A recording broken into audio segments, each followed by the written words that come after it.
Bad salespeople ask questions to gather information. And when they're in front of a CXO, they ask questions that they could easily have found that information off the internet.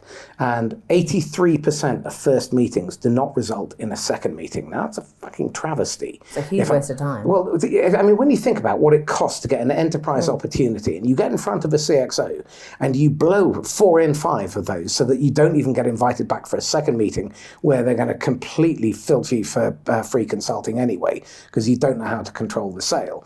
But 83%, and you think about what the cost of pursuit is, win or lose, on enterprise deals. You're talking tens, hundreds of thousands, millions of dollars, and that's a travesty.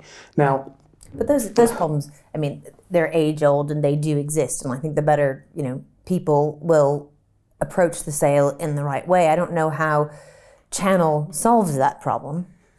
I mean, how do you think it solves that problem? Because you can have an equally bad partner approach a customer and yes. do the exact same thing. You're so absolutely right. There's question. sort of two separate issues, isn't there? There's the quality of the individual that's making the approach to the customer, and are they outcome oriented is what I like to think of it as. Are they focused on the story that company is hoping they're going to be able to tell because they implemented this thing that you offer them, whether it's 10 things and services or one thing. They're trying to solve a problem to create an outcome that delivers something to the market. Channel's not going to fix anything on that front.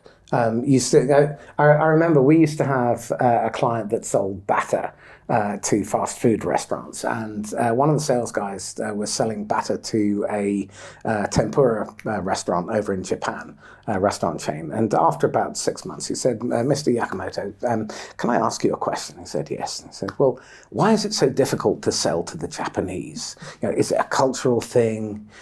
Silence. Is it because Westerners don't understand how the Japanese work? Silence. Anyway, after about 5 minutes of this salesperson just running his mouth, Mr. Yakamoto sort of looked up and said, "Send us better salespeople."